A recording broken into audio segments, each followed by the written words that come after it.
Oh man. All right. We are live. Okay. Man, it's been forever. What's up? Welcome. I did the best I could to get this out as early as I could. I realize it's Thursday at 9:03 p.m. Mountain Standard Time, so it's 8 over on the West Coast. Can I just say that I am so sick and tired of WCPPL and USXBL not releasing the layout on Guns Up and then just images. Like, I get it. I get it that it's a blind layout. I totally understand it. But there are some teams who do not see the layout until the day of, and there are teams who can get there early because they live close and walk the layout. There are some teams who can't get off work enough until they're like just showing up to the tournament. I realize that Mike Hinman and those organizing WCPPL care a lot about like competitive integrity. So I understand there's an argument to this that they care more about competitive integrity than having the accessibility of this layout. But if you're going to release images of the layout anyway, just release the Guns Up layout. Why are we still not doing this? I had to create this from scratch, and I hope it's correct. I hope it's right, but I don't want to have to keep chasing people down for this to be released. Also, the Paintballers Live layout, that's awesome. Release it. Release it. I was actually thinking, oh my gosh, I could walk the layout, I could shoot paint, all this stuff. That would be so cool. Obviously, I'm in it for the content, and I understand that I benefit from that. But damn, dude, like, I'm so tired of these layouts not being available the moment that they drop on Guns Up. It's just silly to me. So, all right. What's up? What's up, everybody? Okay, that's enough of the rant. I love Mike. I said Mike Bianca. Wow. I love Mike Hinman. I truly do. What a wonderful man, but holy crap, dude. Please release these. All right, so I haven't actually looked at the layout. I literally just created it, created the thumbnail, and then we're live. So here we are. Can you please share the Guns Up link to this? You got to just check the link in the description, man. All right, so I haven't walked this myself. I realize that the bunkers are kind of ugly and gray. It is what it is, but here we go. So off the break, back center has total visibility of each other. So definitely this first gap is pretty tight. I would think that you could make it pretty easily. This second gap, however, is much bigger. So this is going to be the first gap, the first kill area or kill zone, I would imagine, for most divisions. Maybe in the Premier League, people are taking heat here, but I would imagine the only way you get threatened in this position is if you are just slow. Honestly, that's such a fast ball. So this is the first kill zone that you'd have to worry about. Interesting though, there is a blind here, or dead zone you can play, so you can stop here. Also, if you hear a little bit of a humming sound, it's summertime. I don't have AC, as you guys know. I have a fan running, so I apologize. It's the best I can do. So there are some gaps here that if you wanted to fade out, you could play. I would imagine Premier Division, these players will be stopping here and shooting this gap, and therefore by the course of the tournament, they will then be shooting at each other in the first gap that you see there on your left. So obviously Division 3 could also see that as well. I wouldn't expect to see that in Division 4, but there's going to be a lot of challenging going on in this little dead zone here. The challenge is that if you stop here, we actually saw this at the USXBL that I played in. If you stop in this dead zone to shoot somebody going wide on the Dorito side, you could easily get stuck because the home player is just going to be dumping all of their paint at you in this gap. So you might get trapped, forcing you to play up into the can, and it doesn't look like there's a lot of outs from there. So we'll cover that in a second. As we keep going wide, now you are obscured from the back center, and I wouldn't really worry about anybody in this position shooting at you. I mean, if you're an attacker, you're going to beat that guy for sure. There is a little bit of a cross shot here, though, that we'll take a look at from the other perspective. But off the box, if somebody is shooting cross field, this is definitely a kill potential for them in this gap right here. So need to watch out for that. If you commit to a hard route out wide, the home player has tons of visibility to you here. Otherwise, if that cross shot isn't coming in at you, again, this is subject to be incorrect. Okay, so please don't be upset at me if when you get to the layout it's not exactly right. One thing that I do notice about Guns Up, which I need to tell Mike about, not Hinman, but a different Mike, this is actually centered. The layout is slightly off center because when you snap the bunkers, when you create Guns Up, it actually is a little bit off center. It's actually closer to this line right here. So I would imagine I did it this way because I figured the layout in person would be more centered than it is on the guns up picture. So anyway, um, okay, so this is a pretty big route. I mean, I'm sure there'll be teams that'll do it, especially in lower divisions. But like I said, if you don't have a crossfield shot coming in at you, this spot's pretty safe, and honestly, all the way up into the wedge is pretty safe. So it looks to be there's got to be more that can block this. Okay, so it is this gap. Okay, it is that gap. So you don't have to shoot heads up. So that shot would come in here. Okay, I was gonna say if you pass that first gap on the home, then you're free. But it's gonna be that can guy floating up to the can shooting for this. It looks like. So it almost kind of forces you to look this way, because if not, like I was just outlining, this is the only gap the home can see, or they can see this one. So if you don't have a can player playing in that spot shooting Dorito way, then the guy that risks his body out to the Dorito side can just easily take these routes and even get to this Dorito here. All three of these bunkers are pretty safe if there is not either, I should say, either a can player or this Aztec player shooting at you. So there needs to be at least one or the other. So that's interesting. As far as the wire is concerned, we do have an outside Dorito bunker. It's a little off-centered, sorry, but it's pretty close. So outside Dorito control, interesting. We love to see it. Let's go over to the snake side. So crossfield, really strong crossfield shot off the break. Did I do that right? Yeah. What am I feel like I'm seeing an illusion. Oh, it's this. Is it? Oh, it's this gap. Okay. I was like getting really confused. I was like, I'm pretty sure I made that symmetrical.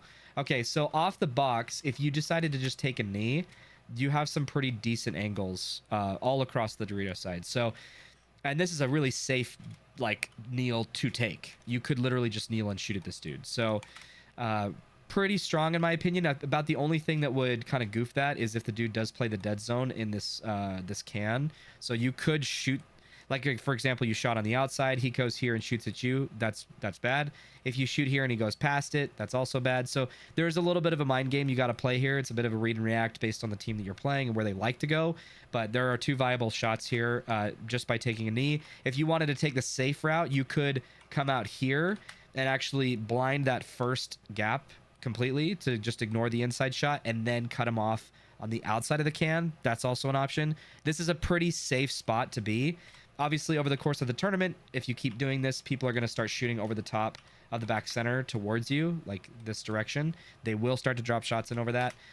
Still chances, there's still an opportunity for you to dodge it by just getting low, but just be aware that is a thing that will happen if you continue to shoot that. So another gap, this might be bigger at the tournament. I'm not going to say that it isn't there. That's a really small gap. Does it exist off the box? Pretty much, I would say. This gap does exist off the box. Okay, so there's also an opportunity to shoot this snake guy. If you look at it from the snake guy's perspective, though, that is a really, really tough shot to hit. So it's possible. I would imagine Premier Division is going to deal with that more than anybody else, if at all. But that's a tough shot. So otherwise, if you fade off from the back center, you just have a much safer option to shoot towards the snake player going outside of it. But that does mean that this is a relatively safe spot to make off the break. So we kind of have our core bunkers now. We have at least bunkers that are like really safe. We have this dead zone, obviously the home, this Aztec, and this bunker. So you have at least 4 spots off the break that are like you should be living going to these places. Maybe this one is not so much. There is opportunity to get shot as you come up here from the crossfield, but otherwise I would say pretty decent bunkers in terms of safety. I think Premier Division, this spot is a little tight, maybe a little more tight. Again, really tight shot. And anything lower than Premier, I think this is a really safe spot. I mean, it should be, right? It's the primary bunker for the like Dorito support player, so it really should be safe. But you never know. So, because again, this is a totally viable shot to hit in Division 3, even Division 4. It's a tough shot in those divisions, but in Division 3 plus, definitely a scary spot to get to.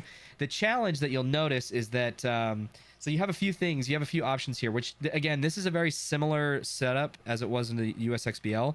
So what we saw a lot of times was, or initially my assumption was that because this gap on the outside was going to be so big, we were going to have either the number 2 play the back center and the number 1 risk his body to get out wide.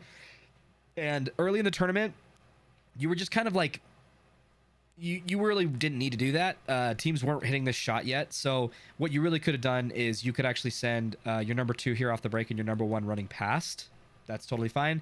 As you guys know, I don't love sending people through the same gap off the break, but there are some times where I'm just trying to swallow the pill of it's unavoidable sometimes, and sometimes you kind of have to. So so what we saw is that there was actually a lot of teams that were making this off the break just fine. The challenge is that this guy kind of has to get there quickly with his gun down, so you don't have as much pressure on the Dorito side off the break. And then alternatively, you could just play the home like this, risk your body out wide, and then fill in. The issue with that is that over the course of the tournament, people were starting to pick up that fact, so they would just keep disciplined on this gap. You would essentially run through a gun, or you just couldn't get out of the back center. And eventually, either this guy would die, he'd get bullied, he couldn't go anywhere, or he's playing a 1-on-2, whatever the case is. And that's kind of... Again, this is a very similar Dorito side to what we saw at in Texas. So, okay. So as you can see, this is kind of what it looks like from this perspective. You might be able to hold the outside of that tower. I'm not sure what that'll look like at the tournament. Again, I don't know what it looks like, so take that with a grain of salt. You might be able to prevent the guy from going out, but you'll have to see. You have to walk the layout and find out for yourself. Okay, we got distracted again with the supposed, we'll call it Dorito side. Again, crossfield shots super strong, and if you wanted to block even further the Dorito side, so let's imagine that they don't get past this gap. Well, now this guy is the crossfield hold, which again was the same thing that it was for USXBL. There was we called this bunker the Seattle. The Seattle would just literally stay disciplined on this gap. The biggest challenge was if the Dorito players did pass this spot, then you were kind of in trouble, with the exception of you could stop the like deeper Dorito moves. But this is a really tough spot to survive in, because your only out is either up the middle, which was a thing that we saw at USXBL, or going out wide into this this first snake bunker. So it looks like, wow, yeah, this is like, that's actually kind of crazy. I don't know why it took me this long to put this together. This is like a not a near identical, but like this is a pretty darn, pretty uncanny layout compared to USXBL. It's a bit different in the middle, but we had the same, we had this battle that we saw. There was a tall tower here where the laydown, the mini W is, so that's a bit different. But you obviously, you will likely see these players, if they do play this spot, they will shoot crossfield until the person passes the gap, or they're just not safe here anymore. And when that happens, then these two have to fight a heads-up battle to get out of here. So we did see a lot of people pushing up to the middle. Obviously, over the course of the tournament, that becomes, or rather the course of the point, as people get into the snake, that's a really risky move, depending on how long it takes you to make that move. And then... yeah, otherwise, if you do push up to the middle and they're not past this gap, again, you have really great coverage there. If they do get past the gap and you push up to the wedge, you do have the ability to hold it from here. But that's a pretty big move, to be honest, especially because the Seattle, we call it the Seattle, you can call it whatever you want. This guy will likely already be looking your way in many cases, so you might just run through a gun unnecessarily. And if you look at the snake side... this is pretty, again, assuming the angles are correct, this is pretty bad. So you might be able to shoot some paint here. You might even be able to see it more than you can in this breakdown. But shooting the outside of that laydown brick right here, you might be able to bounce some into them. And it looks like your coverage of the snake attacker on that side is worse than it was in Texas. So you really can't see a whole lot going on the snake side. If you push up to the can, however, can you see more? So you, again, may be able to stop them if you get to the can. Obviously, this is a very committed move now. The nice thing is that you're relatively safe from whatever's going on the Dorito side as long as they're not in that Dorito side snake. We got to come up with a better name. Now that we're having, like, so many snake beams, we need to come up with whatever the Dorito side snake is. We need to, like, as a paintball community, we need to come up with a name for that. So if you guys have a good name, let me know. Type it in the comments or something. So Yeah, there is an angle here. Not sure it's gonna exist. Otherwise, if they're not in the snake, this is a really great spot that you can actually stop the snake from pushing in. So that's nice. Um, really good coverage there, and obviously you can see the corner guy as well. So not much of a heads-up battle. You do, however, if you do kill the white snake guy and the whitest person is the home, or somewhere in the Seattle, we'll call it the Seattle, you do have the ability to wrap, punish those guys, come up to the middle, and lock it down even further. So that's kind of nice. This would be like in the case of the number two player on the snake side decided to push this channel. So if you guys are watching this live right now, or even if you're watching it after the fact, I don't care if you're watching it on a TV, please get on your phone, hit the like button. It helps the channel out a lot. I know it's been a while, but the nice thing is, guys, I quit raiding World of Warcraft full time, which is literally the reason why I was not able to do live streams like this. I would otherwise be raiding right now if I was still playing it, but just for you guys, I've quit. So I still play the game, but I'm not raiding full time. So now I have more time to make videos and content. That's all I'm going to say. So, all right. Looking at the outside here, this gap is a heads-up battle. Interesting that this corner can see you. So this is a really, really tough spot to be in if you're the widest guy and they have a dude in the corner. This is really, really tough. You were going to say dragon. Dragon's a good one. Dragon's a good one. Yeah, I like that. So the snake side, the Dorito side snake is called dragon. Dragon's a bit tough to say. Dragon one. You know what I mean? Like if you were to shout that. So obviously I get it. D dragon makes sense. And I don't hate it. Ooh, dude, wyvern. I'm just kidding. Don't do that. That's a terrible name. So the nice thing is though, if you want to get if you are getting beat on the gun battle, you can come up over the top right here and you can shoot the landing zone. If the guy beats you in your heads up battle, you can come up here and shoot this. Just be careful that if you show this a lot in the tournament, people are going to know that this is what you do. And you might start getting a lot more paint right here. Now, who would be shooting at you? I don't know. It doesn't look like there's really a whole lot that can.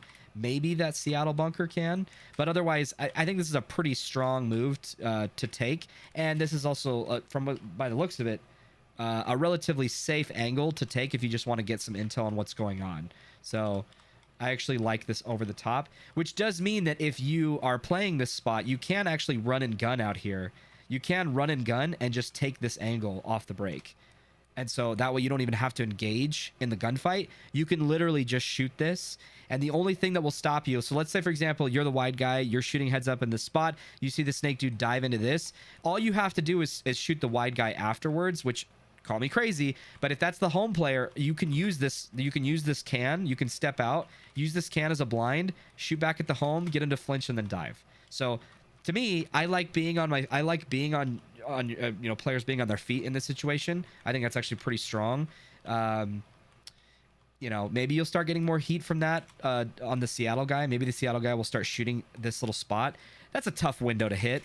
Over the course of the tournament, deeper into the tournament, that's a spot you definitely need to be worried about. So, but I really like this heads up challenge on your feet in this situation, and I think it would be very, very effective in lower divisions. Like if you guys are playing in Division 5 or 4, and you probably you're the only one watching this video, definitely try it on the snake players, unless you're playing against our team, because like we're gonna do it probably. So we will know that you do it if you watch our videos, but otherwise give it a shot. If teams don't watch my videos, I think this is a really strong play. So otherwise, going out wide past that can gap, so this is the biggest issue for you as a snake player. It looks like this gap right here from the home, so that's kind of tough to get out of. The nice thing is that it isn't that big of a difference, but the difference between here, I say this all the time, the difference between coming here and backing off and coming out here, that's a different shot. So the home player, if you start seeing a bunch of paint landing right here and you can look behind, you turn your head, look this way, and you see there's no paint here, literally just float off the back of the bunker and then dive out. Like, you will be able to make it out. It's a risk, and you shouldn't do it unless you need to, but that is an option as well. As well as, like, I think you do have the ability, yeah, you absolutely have the ability to come on the inside of this bunker if you want, or even over the top of the little nipple right there. You can come over the top of this mini W on the snake side and absolutely shoot back at the home player. That paint is on. It is a blind shot. It is definitely there. So if you feel like you're getting stuck on the outside of this spot right here and you're looking like, I can't go, the home player's shooting at me, take this challenge. Okay? Take this challenge, shoot paint there, get it, like, commit to the move as soon as that paint's traveling. Okay, like make sure the paint's on, but when it's on, as soon as that paint's flying, take the bite. Okay. That also means that you home players need to be careful about that, okay? If you're playing this spot with your hopper out thinking you're safe and you're just dumping your paint in this spot, you are very likely going to get paint from this angle, okay? Is that where it is? That's absolutely where it is. So if you are taking heat, take a knee. That's the best way to counter that. If you don't want to take that heat, just get on your knees and avoid it entirely. Then you don't even have to worry about it. You can just pump all your paint there. So there you go. Cheetos, Doritos and Cheetos. Dig could be used for D-side snake beams. Dig, yeah, that's not bad. I like that actually. Dig 1, dig 2. I think it's good. Okay, so then coming out to the corner again. This is going to be a tough route, but it looks to be that off the break. I mean, I guess unless they're in the snake shooting for you, like if you're really slow to match, this could be a risky bite. But otherwise, it really kind of looks like God, which I would call this God right here. God and Home are really the only guys that look like they can stop you. Again, in that early game, first 30 seconds of the point or 20 seconds of the point, it looks like. So if you needed to react, that first gap is really the only one you need to worry about. There is a crossfield shot towards the Dorito 1 from the, we call this the Cobra or the corner. So there is a crossfield shot towards that guy, vice versa, back to you. I think it's a better shot for them than it is for you. But otherwise, this is a true wire. It doesn't look like it because I did a bad job, but this is, and it actually might even look like this is the tournament, but this is what I would consider to be a true wire. So you do have the ability to stop somebody. Maybe not that first bump, but definitely the second one. Coming from that snake 1 to snake 2. Yeah, that's kind of an interesting, so it really is just like snake 1, snake 2, and maybe you guys would just call this Viper. Like this inside spot would just be called Viper, or whatever you guys want to call it. 50 snake, doesn't matter. But the nice thing about this corner is lots of visibility. So if you don't have anybody in this outside snake and the widest dude is here, you're in a pretty good spot because you can challenge him from either side. And if he is if the number 2 guy is not in this God, and let's say he's in the Seattle or somewhere else, look at this is kind of interesting. As long as there's not a Dorito player, which again that guy will probably come into play here, you can actually get low and stop the snake guy from the inside if need be. So this is kind of a tricky spot to be because, as you can see, depending on how tall you are, you could actually get a blind shot from this dude. If he gets low, you could get shot in the face and it would be hard to react to that. So if you want actual like straight up visibility, you can challenge him from here. But otherwise, I would just honestly, if you know the guy's in that snake, I would just be dumping all my paint here. Oh wait, no, that's snake 1. I'm dumb. This is snake 1. This is snake 2. Snake 3. And then this inside box would probably be called Viper, that inside spot. Okay, so... Okay, cool.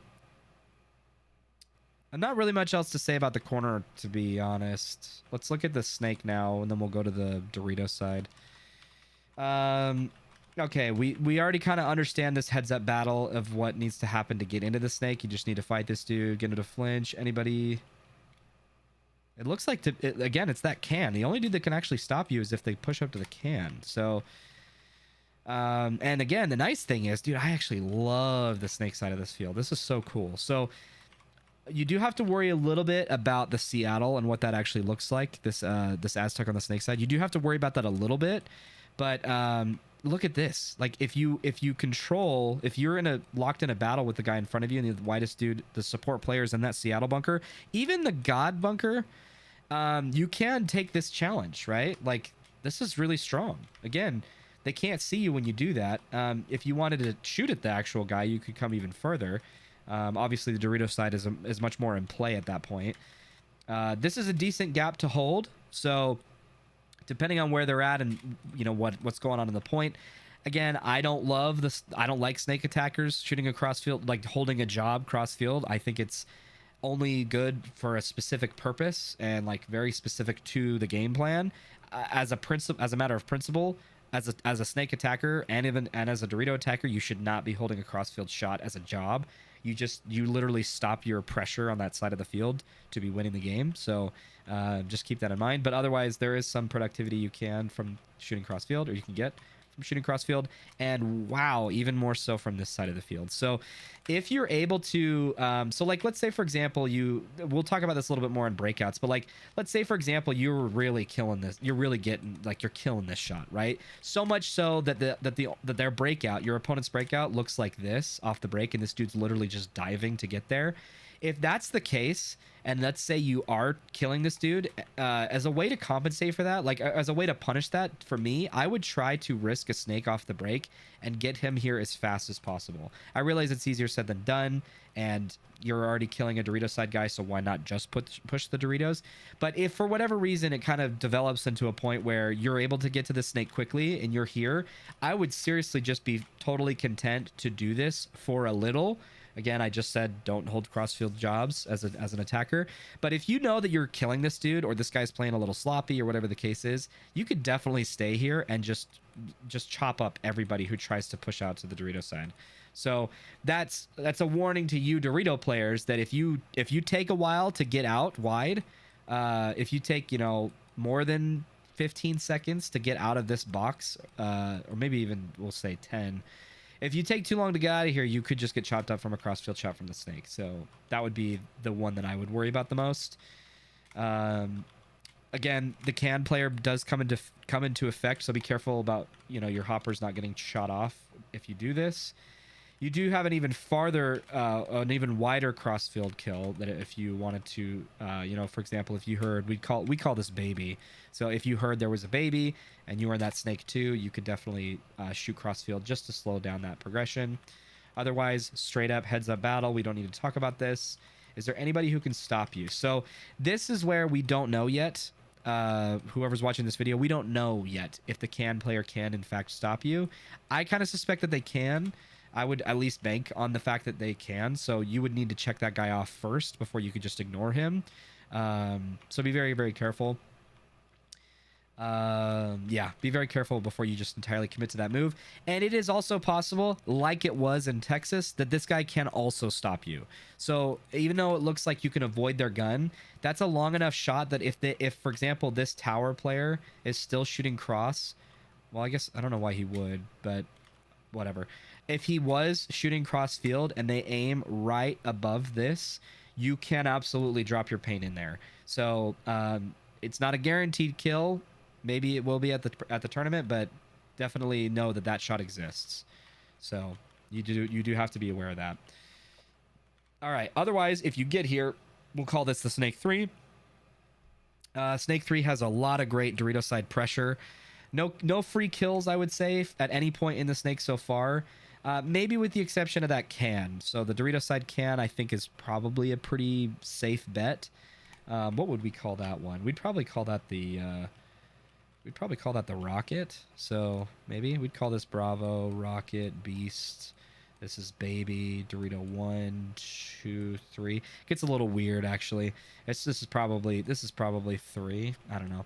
Dorito 1, 3, 2, Baby, Beast.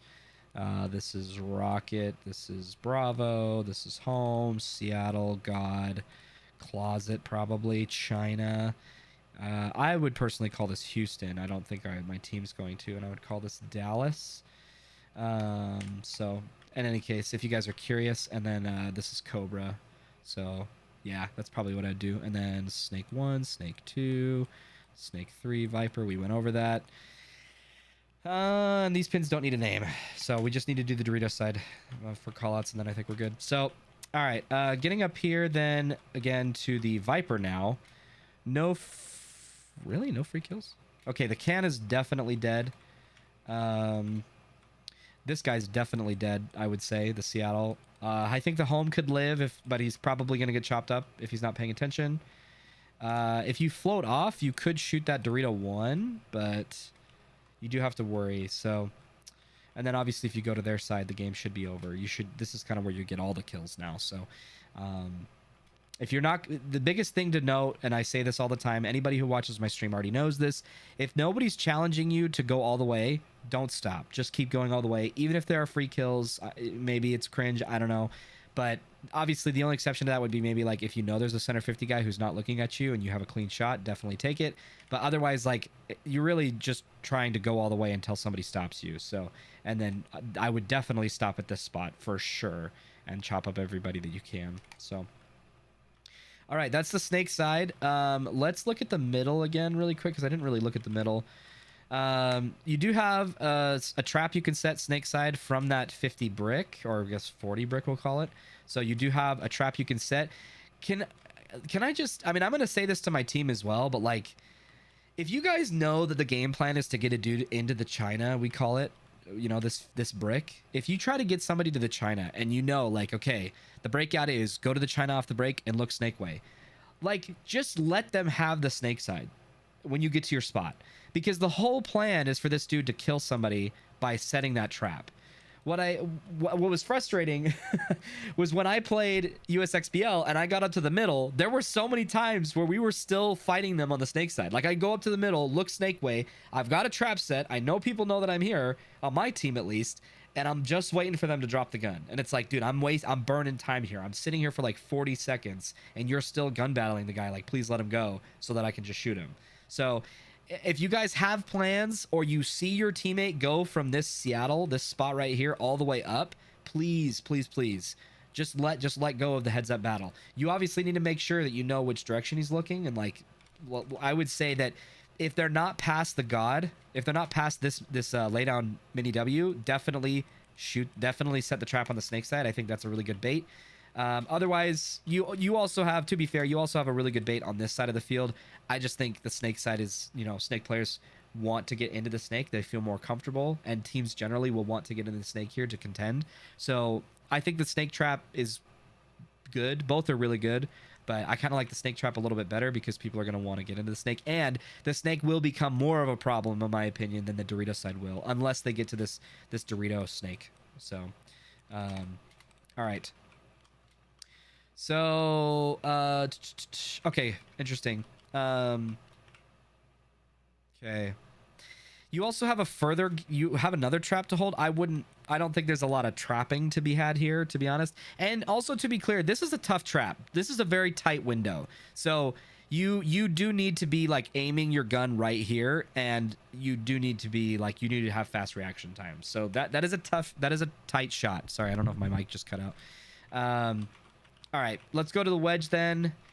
You obviously have a bunch of nonsense in the middle you have to worry about if you wanted to go here. You also have some crossfield stuff you need to worry about.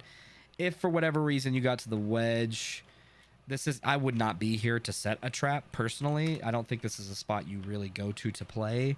I think you go here to close out the point. So there's not really much to be said here. Kind of the way I'm approaching layouts moving forward this year and the next year is like, I'm going to try to not talk about the obvious as much. So when it comes to a lot of middle stuff and stuff that you look at when you pass the 50, like it should be obvious. Like, you see people's backs at this point, like, just kill them. So as a middle player, just walk this and kind of look at where the angles are going to be, like what's going to shoot at you if you try to be sneaky here, and what are the kills that you need to be looking for. So to me, this is kind of a leapfrog spot. Like, if I were to shoot at the Dorito side, like if I were to be here, let's say the snake side's completely blown out except for the home player, like we've killed 2 on the snake side, or tiger 2. On the snake side, and the widest dude is the home, I would first of all be totally content to float back right here and shoot this. But also, if I were to wrap on these guys in the Doritos and they weren't looking at me, then I would come here and just hold this. You could look Dorito way, but I would seriously just prevent this home guy from doing anything, and make sure that your teammates obviously are stopping the Dorito side push. So, all right. Off the break center 50 is pretty, or that China is pretty solid, pretty safe. And you also have the ability to shoot up the gut or towards the Dorito side as you run up to this spot. So there is a little bit of a traffic jam, as you'll notice, right? Like if I want to shoot the snake way and I also want to send somebody up to this spot, there is a bit of a traffic jam. And so unless you get tall and this guy gets low, which is possible, it is a bit scary. So the way that you can sidestep that is that this dude comes here first, and then you shoot this, and then this guy holds that angle, the one that you can see when you get up to the China, and then he goes underneath your paint. So that way you don't just like straight run at it. You can, but that's an alternative if you want, right?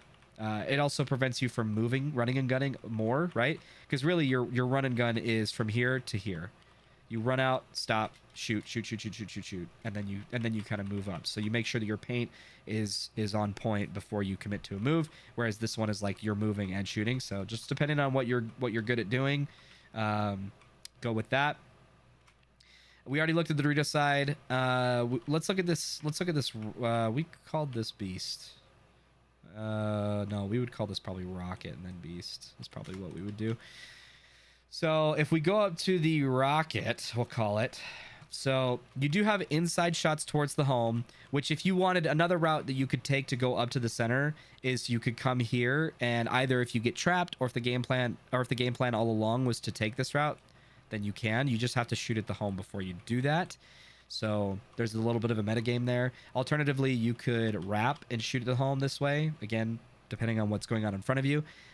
You could do this, and then you could literally slide right here and shoot towards this guy. This dude would be a problem if that were to be the case. And if you took a bite out to the Beast, this guy would also be a problem if you're shooting cross field. So I kind of suspect that people are going to play this bunker and they're going to shoot cross. So a lot of those like early moves off the break are going to be pretty tough, to be honest. I really don't see a lot of those moves happening unless, again, you kill the dude or the team you're playing against isn't doing that. So otherwise, to the tower, you have a very straightforward gap to hold. You do have a little bit of a gap here.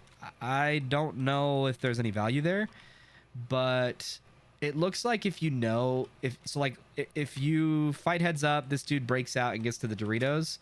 Well, you should just match them. But if for whatever reason this is their number 2 and their number 1 is here, you do have the opportunity to stop them here, but not a great angle. But there it is there. You just would probably want to get into a better spot. Going out to the Dorito 1, we already talked about it. Great crossfield challenges towards the Seattle.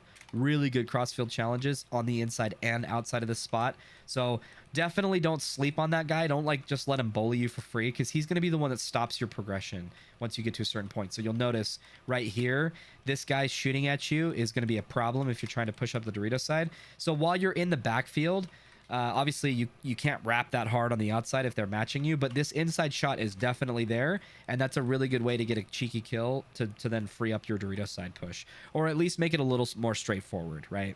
Because now you don't have this crossfield hold that's going on. You do have to worry about the Cobra if there is a guy there and he's shooting crossfield at you. So my assumption or my thought process is just, if off the break you dive here and the first thing you do is get low or high, whatever, and shoot at this guy, I think there's value there in the breakout. But you can't do it every point, because then this guy's going to pick up on that and just shoot you. So as far as routes, so let's ignore the middle then for a second. So as far as routes go to push up the Dorito side, you have this inside route. Again, we're assuming this guy is not here, which goes to show how strong that spot is. But you do have this straight up push, gets you further up the field. This is a big gap. That's a big gap. Yeah, wow. And the issue is you also have to worry about the middle.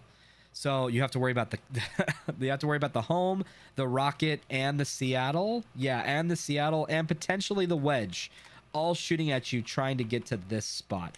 So you Dorito players need to be very, very aware that this is like a hot zone. This is like where people are going to try and kill you. And at least in USXBL, a lot of games, and I mean a lot of games, were won when there were players on the Dorito side in these spots. Most of the games were won in the backfield on the Dorito side, and there were some that were won because the team pushed the Dorito side, but generally speaking, a lot of games were just won outright because the other team got into the snake over the other, and they just fell apart afterwards. So as a Dorito attacker, don't feel like you have to, if you're here, don't feel like you have to push through this gap, because you might just die. You might just die for free. So I would say this is a really strong spot. As you can see, the angle is pretty good against the snake. The snake cannot see you in this position. So it's a bit of a tight spot against the Dorito players, especially if they're in that snake side, or that snake on the Dorito side. I don't want to call it dig. I don't know. Pit? I don't know. Dragon 1, Dragon 2. It's okay. I know our team does actually 100, 200, so I'm not sure what they'll call it. I would probably say 100 and then 200 right here. And if that's the case, you could do Dorito 1, Dorito 2, Dorito, or like Omaha or Raider, whatever. Honestly, kind of weird, but we need to come up with something. So otherwise, the other route you can take if you are still stuck is you can come up to this wedge. Though I think this is a worse spot to be honest with you. To me, the wedge is a move you make as a support player or as a move to surprise the person who's in this snake on the Dorito side. So I do think you could take this spot and surprise people, but to be honest, I feel like this is a much better move to make. Like if your one attacker is wide, I think this is a better move to make as a number 2. Again, alternatively, you could go here. So let's say, for example, your guy's out wide and their dude is not. This is a really great spot to be in. But if their guy is in the snake on the Dorito side, if their guy's here, your attacker's here, and you are here, I would try to get to this spot because I feel like you're going to threaten that player a bit more. Obviously, this guy needs to stay alive, like really bad. He needs to stay alive. So, okay.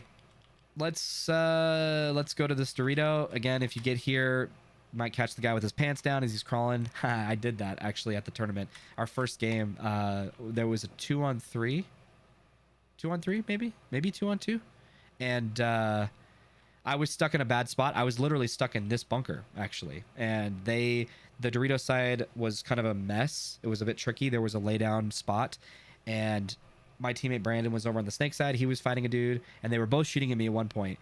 And they were like in the snake. We were in the God, I think, or the Cobra, and then they were in like the Snake 2, and they were like 50 Dorito, and I was here. Maybe it was just a 2-on-2, but I broke out of this spot. I ran to the corner, and I shot the guy as he was crawling because I could tell he was shooting cross field. I could see his paint, and then I could tell that he was trying to make a sneaky move. So I ran out here, shot the dude, started running at the guy to kill this dude, and then the team that was sharing the pit with us hung the flag for whatever reason.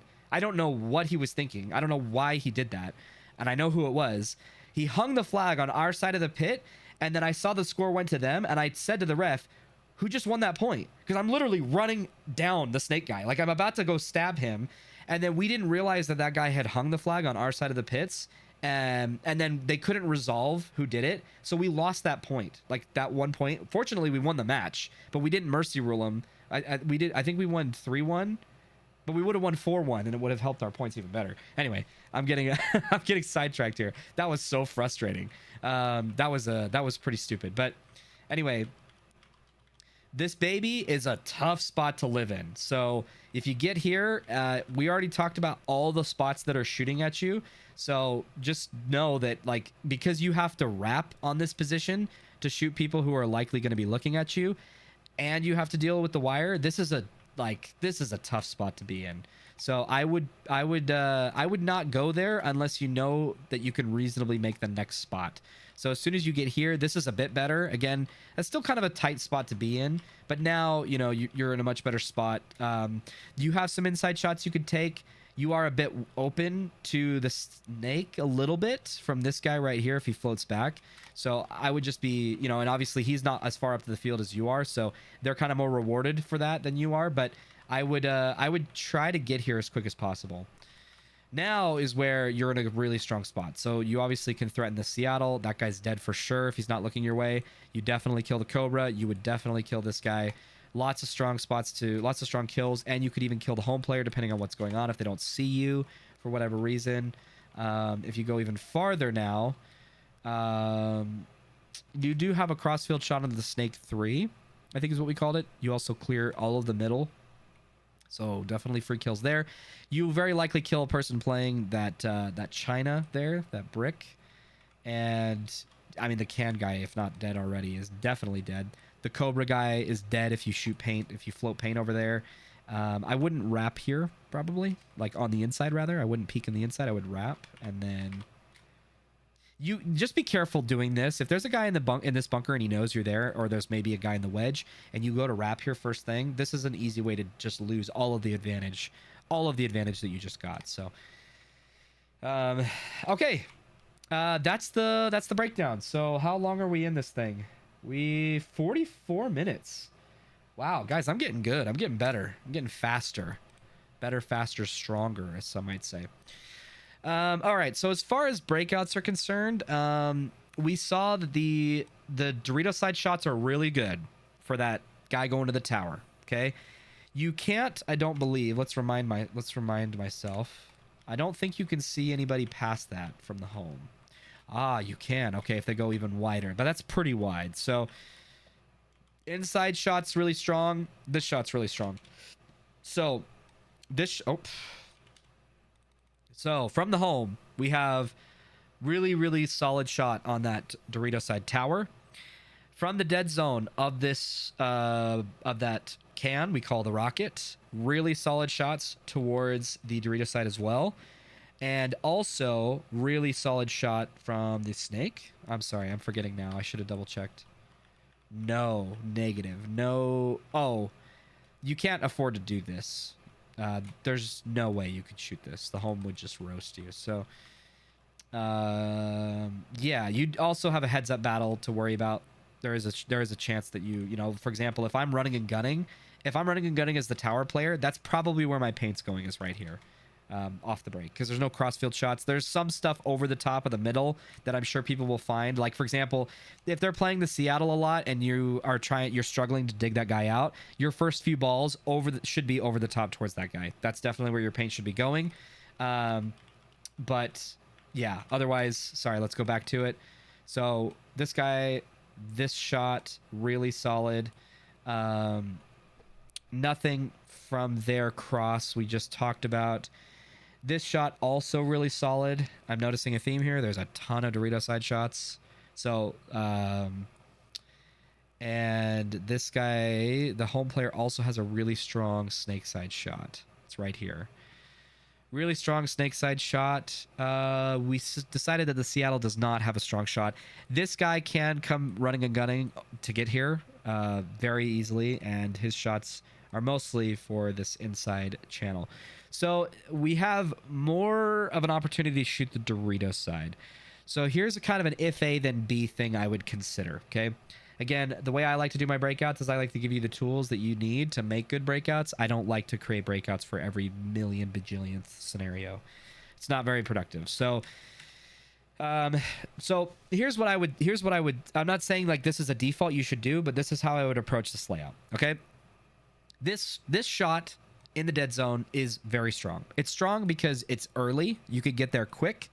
You can blind yourself from the home, and you provide a safety net to the Dorito side push that the home cannot provide, okay? So this is a really strong shot. The home also has a shot towards the tower, but so does the Seattle if you decide to play that spot.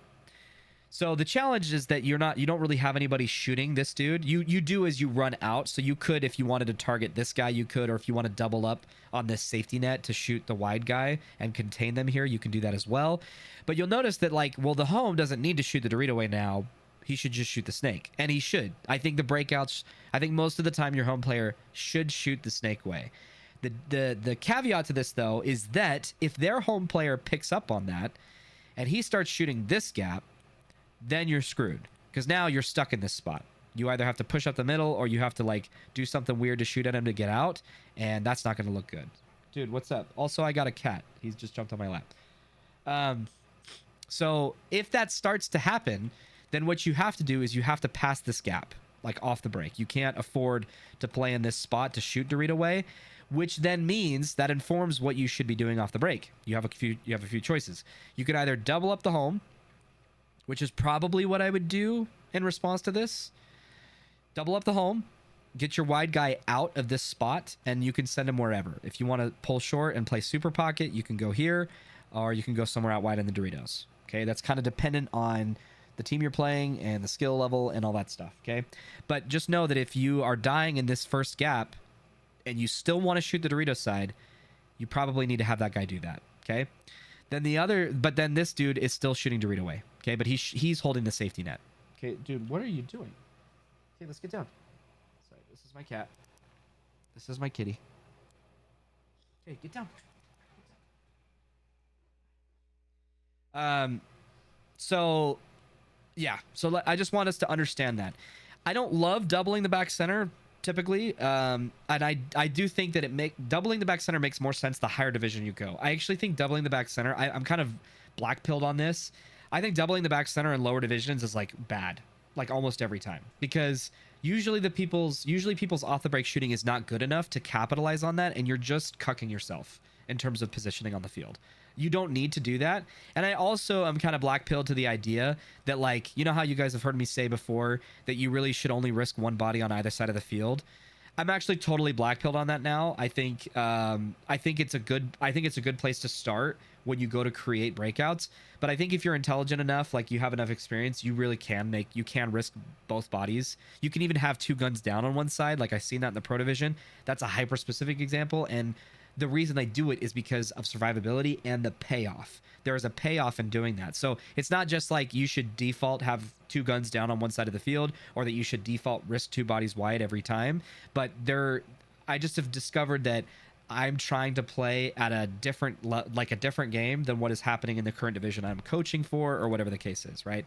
So, and even in higher divisions, like sometimes it just makes sense to risk 2 bodies through one gap because you kind of have to, otherwise you lose. So anyway, that's all to say that I think this is a pretty default bunker. This is a really strong default bunker as well. Obviously, the home is there, and this bunker is there. I think anything else on the Dorito side is kind of a risk. Anything else on the Snake side is a risk for sure. So however you want to variate this is up to you. And if obviously, definitely try this risk, right? Definitely want to give that a shot. The biggest hurdle is going to be the home player shooting you, and in lower divisions, take the risk. Take the risk. This guy, especially early in a blind layout, this guy's not going to hit his shots in lower division. Like, he's going to be shooting at it. He's going to be shooting it for sure. But his chances of hitting you off the break are pretty low the lower division you go. So higher divisions, definitely have to worry about that. But we're talking a blind layout and low division. Dude, definitely send a body to the Snake off the break or through that gap, whether it's the Cobra or the Snake off whatever, right? And you notice that if you get here early, like let's say, for example, you take the bite here. If you dive here and the dude there, that other team stopped at that god, dude, you're like almost clear for takeoff, right? If he doesn't get his gun up fast, if he doesn't slide and get his gun up fast, you're already into the Snake. You're into the next Snake bunker, and now you're crawling all the way down, right? So just be aware of that. What that does mean is that if you want, there's a few variations you can do to the breakout. So a couple things you can do. You can send a Snake off the break, and your number 2 goes here, and then your number 3 shoots the Snake. This means you have less Dorito side coverage because this guy is not shooting cross field. Okay. The other alternative is you can have this guy go here. Your number 3 goes here. Your number 2 goes here. These guys shoot this way. This dude shoots this way. And then he comes here afterwards. And you would do this just so that way you have a gun up. Dude, Rocky, get down, dude. So get down, bud. Get down. Get down. You're interrupting my stream. You're ruining everything. All right. So yeah, that's definitely an option if you want to have the Snake gun. If you want to keep that Snake gun off the break for the safety net, and you want to have that safety net on the Dorito side, this is an alternative to that. You could also do this. Doesn't really matter where your 1 goes in this particular instance. You could even do this if you really want to. I'm not sure why you would. But if for whatever reason you're struggling to survive the Dorito side and you want to make sure you have safety nets, and so like you have the safety net Dorito side, so this guy is your safety net as much as it's not really that much of a safety net. I say that because he protects the wide gap, right? This dude's obviously shooting that inside shot still. This is a really good shot. It's definitely there. It's a tough shot, but this guy is the one that's providing the safety net in the case that shot fails. This is the dude. That's why I keep saying safety net. Okay, this dude is the Snake safety net. It's the widest shot you can see off the break within reason. There's not really, I mean, you could do this, but again, this isn't really viable because the home player is going to kill you. So all I'm trying to illustrate here is that there are options. I think the only reason that you put your number 2 here and then your number 1 goes somewhere is if you were really struggling to get through this gap. So that would be the case that like your breakouts kind of look like this and your number 2 is dying or something, right? If that's the case, then rather than, and even then, like, yeah, if that's the case, I would still send your 1 wide and your number 2 goes here, or even, I'd probably even rather do this. So if you do this and this guy shoots Dorito away, now you free up this dude. This guy does not have to shoot this shot. if they're taking the Dorito off the break every single point, then you best believe that my breakout is going to look like this. One is somewhere here, one is somewhere here. It doesn't really matter. This is what my breakout's going to look like. This dude's going to shoot this way, this guy's shooting this way, and this dude's holding the snake safety net. So in these cases, it doesn't really matter where the attacker goes. It's really just a matter of like making sure that you're being competitive on that side and surviving. So hopefully that makes sense. But like that's kind of those are the change ups that you can see. Again, you can totally do this off the break as well. Honestly, nothing else really matters. If you want to send a guy up the middle off the break, you can. And either direction is fine. I think off the break, definitely shoot Dorito way. Your shots are way better shooting Dorito way than they are snake way. I think the only exception to that would be if the guy is challenging you. So for example, if I knew a team was taking China off the break, the first thing I would do is I would send this guy out and I would have him shoot this. That's what I would do. Now, you'll notice that like pretty quickly you kind of avoid that gun, right? So like off the break, 3, 2, 1, go, run, right? Not really much there. But if you shoot high, like if you run out, you shoot over the top from this guy's shooting over towards the China, you might surprise yourself. And it also prevents the case that this dude decides to run and gun snake way. Like let's say he's running and gunning and he's shooting snake as he's going up to the middle. You might shoot him in the pack or the hopper or the gun, whatever. So, but if I was worried about a China dude, that sounds bad. If I was worried about a guy pushing up to the China, I would probably, I don't know, I would probably have my Seattle dude do that. So off the break, as he's running, he shoots over the top and then he holds the safety net. And then if I wanted to double up on that job, I could either have this dude running to the tower shooting at that, or I could have this guy doing it as well. The tower is probably a little bit better of a shot. So that's if I wanted to stop a move up to the China early. And then if they're trying to go to the wedge, if they're trying to go here fast, I don't know why they would, then you staying disciplined across field on the Seattle is just the coverage for that. So okay, hopefully that's enough. It's been an hour now. Yeah, 56 minutes. So let me know if you guys have any questions on my Discord server. I'll try to be responsive. I don't leave to California until the afternoon, so but I will be there. And yeah, appreciate everybody who always stops and says hi, and good luck in the tournament. So thank you guys so much. Before you tune out, if you haven't done it already, please hit the like button and share this. I realize that we're playing in a tournament, we're spending money to compete against each other, but like this is not the most important thing. Okay, so help your friends out, help each other out. All right, that's it. Have a good one, guys.